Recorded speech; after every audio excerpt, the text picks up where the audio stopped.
That group, Duran and Al, were both just kind of talking about it, that with you and Duran in the front court kind of is able to close that gap midway through that second half. What was it about that group that was working? I mean, Duran does a really good job moving the ball. Against a team like that who's kind of scrappy and you get out of place a little bit, so you got to be able to make the open pass. That's what I think he did for the most part.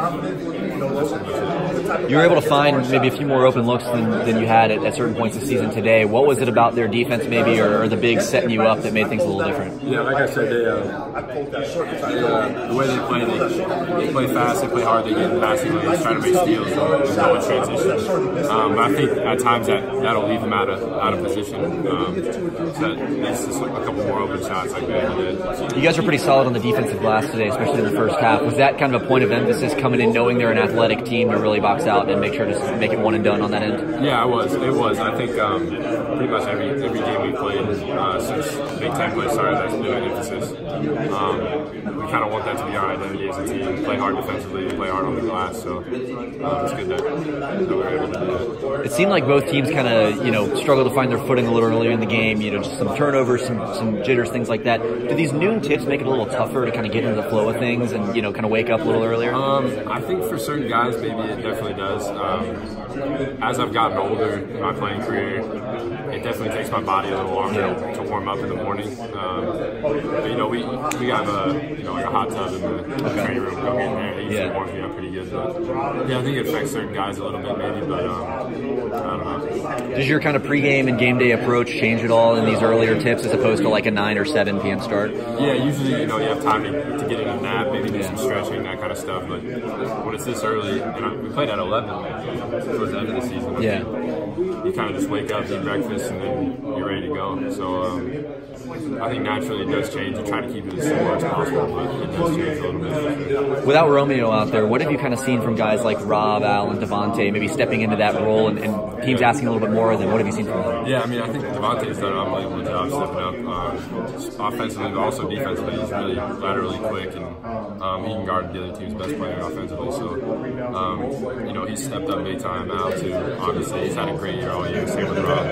But I think Devontae's really been the one that's kind of filled in that role a little bit and brought some more. You and Devontae, seems like ever since that Big Ten tournament game where you kind of, changed the flow in that second half, the last couple games you guys seem to kind of, be on firmer footing, maybe a little more locked into the rotation, things like that. Is there a particular moment where you felt like you were a little more comfortable, or was it just kind of a process that kind of led you to where you are? Not necessarily. I think for me, I can't really speak for him, but my last season of college basketball is coming to an end. Yeah. There's definitely some urgency that I feel just as far as trying to go out on the right note. Not many teams get to say they won their last game and we have the opportunity to do that. So I'm just playing as hard as I can, do whatever I can to help the team win right now. Do you and Juwan and Zach ever kind of talk about that? Just kind of getting closer and closer to the end of the road, and now next game's going to be your last here if you make it to Madison Square Garden. Is that kind of a talking point among you guys? Yeah, I mean, I think it's a talking point like amongst everybody for the most part. But yeah, definitely for us, it's added urgency for us, and we want to, like I said, go out on the right foot and win our last game, so, especially in this place. Obviously, the two teams are a little bit different. They look a little different from the first time you guys matched up back in November or something.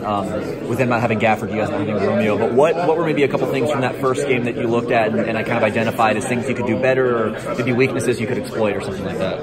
Yeah, I think take care of the ball is definitely a big point of emphasis. I don't know if we did. I know in the first half we didn't do a great job. I don't know how it was in the second half, but just taking care of the ball, because their style of play is to get you sped up and turn the ball over, kind of thing. I think we did a good job at times of taking care of it, but at other times we fumbled it and gave it up. But when you play a team like that, you just need to stay poised and move the ball, and someone's going to be open for them. Sure. Did you feel a difference with Gafford not being out there to protect the rim? Yeah, definitely. I think so. I mean, there are other guys blocked a lot of shots today too, but he's a freak athlete. He's long. First time we played him, he obviously altered the way we played, so I think there was a difference. But there are other guys who are good players too. Thanks a lot, Evan. Appreciate it.